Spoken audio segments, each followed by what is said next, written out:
السلطة التقديرية. هنا مربط الفرس.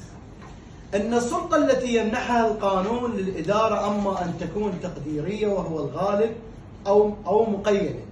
لذا ما هو مفهوم السلطة التقديرية وما تمييزها عن السلطة المقيدة، وما هو مبرر وأساس منح الإدارة سلطة تقديرية، وما هو مجال السلطة التقديرية في أعمال الإدارة، وأخيرا كيف يراقب القضاء ممارسة الإدارة السلطة التقديرية.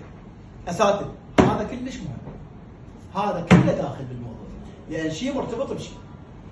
خلينا نسولف بصورة عامة عن السلطة التقديرية اتهموا عليه شرحي. السلطة التقديرية يعني شنو؟ يعني أنا لي مقدر بأن أعطي قرار حسب اختصاص الإدارة وحسب اختصاص القانون.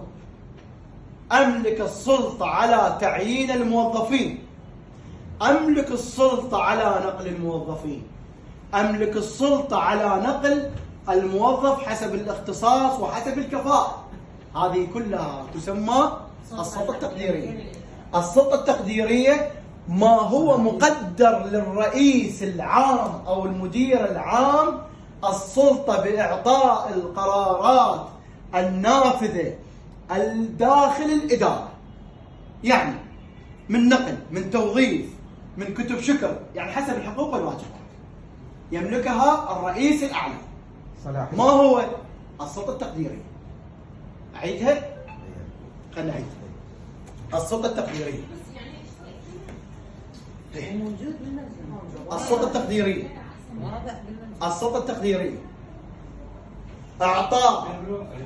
أعطاء الصلاحية لرئيس الدائرة ولوزير الدائرة ولمدير العام بإعطاء القرارات داخل الإدارة حسب الاختصاص وحسب الصلاحية الممنوحة له بإعطاء القرارات المناسبة، مثلا نقل الموظفين، توظيف الموظفين، إعطاء الشكر للموظفين وغيره من بقية الاختصاصات والقرارات داخل الإدارة.